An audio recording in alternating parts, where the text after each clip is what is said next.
بار دیگر السلام علیکم دوستان عزیز. ادامه می‌دهیم به حل کردن مسئله‌های المپیادای نوحیوی نوحه سینو از فن فیزیکا و رسیدیم به تست‌های خوانندگان صنف‌های 9. تست یکم رو می‌بینیم.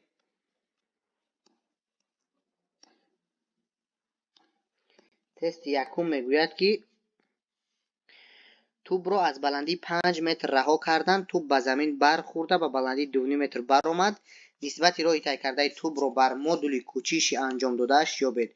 چطوره که میدونیم فرق را از کوچیش این است که بینید که اگر جسم در این نقطه قرار داشته باشد به پایان میرود 5 متر و باز به بالا میبرد 2.5 متر دیگر، 2 از 10 5 متر.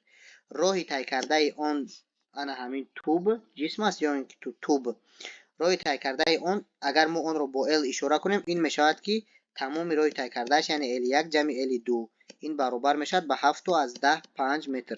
5 جمع 2.5 میشود 7 از 10 5 و کوچیش جسم باشد. چطوری که ما میدونیم کوچیش پارچه سمت داره است که نقطه های اوله ببینید نقطه اوله ا و اخیره جایگیری آن را میپیوندد یعنی انا همین پارچه میشود کوچیش جسم و اگر ما آن را در شکل وکتوری نویسیم s برابر است به s1 جمع s2 مدل آن برابر میشود به مدل s1 طرح مدل s2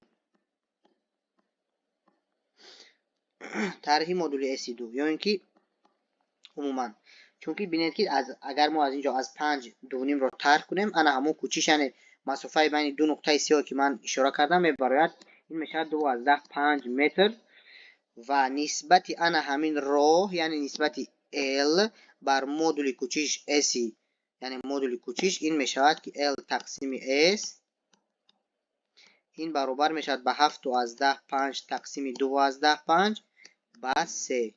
جواب تست اول. میگذاریم به تست دوم.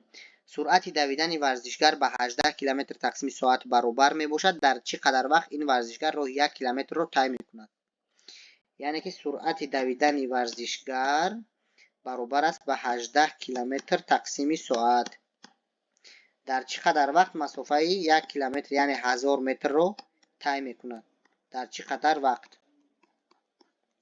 بیاید اول 18 کیلومتر رو به متر تقسیم ثانیه میگردونیم. 18 کیلومتر تقسیم ساعت رو می‌نویسیم 18 ضرب 1 کیلومتر تقسیم 1 ساعت برابر 18 1 کیلومتر ما این 1000 متر 1 ساعت ما 3600 ثانیه.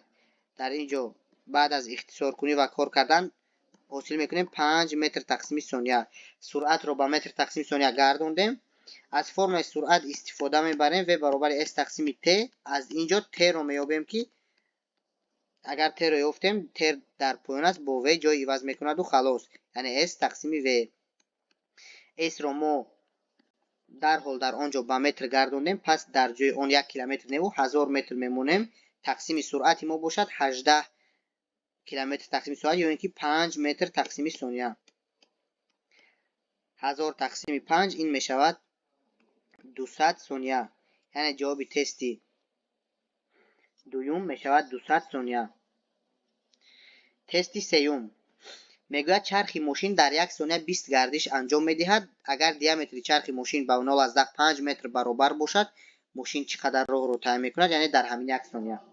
پس سوم تست میگوید که در یک ثانیه 20 گردش انجام داد چرخ ماشین دیامتر آن 0 از 10 5 متر در این قدر وقت چقدر مسافت رو طی میکند. می نویسیم حل و از فرمول خود سرعت استفاده میبریم که این برابر است از یک طرف به s تقسیم t از طرف دیگر در حرکت گردخطه آن برابر است به درازی دوره pd یا اینکه 2pr یا اینکه pd یا اینکه 2pr فرق ندارد.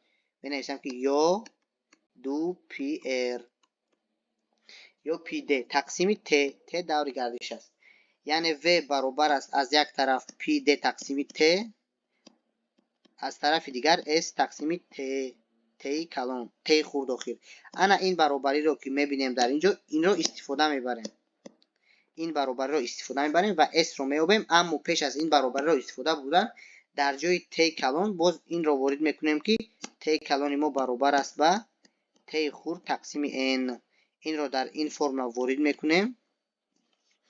менависем як бор дигар ана ҳамин формуларо ки p d тақсими t калони мо ин мешавад t тақсими n. чизе ки дуюм бор тақсим мешавад боло меравад. албатта барои ҳамин ман инро менависам дар инҷо. nро дар инҷо менависем, яъне p d тақсими t ро навистем.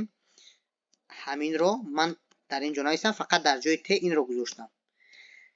баробар аст ба s тақсими t.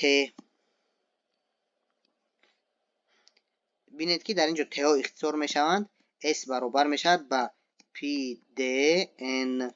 ё ин ки метавонистем ин формуларо аз аввал нависем ки ҳангоми як чархиш кардан роҳи тайкардаи мошин S1 ин мешавад ки дарозии давра PD. ҳангоми ду чархиш кардан мешавад 2PD, яъне ки ду дарозии давра. ҳангоми n чархиш кардан мешавад NPD, ки ана ҳамон формулае ки мо дар инҷо исбот кардем, ҳамин формула мебарояд. қиматҳои ададиро мегузорем ки ин баробар мешавад ба n мо 20 аст, d мо p мо 3/14, d мо 0/5, ки ин баробар мешавад ба 20 бо 0/5 10 мешавад, зарби 3/14 мешавад 31/4 метр.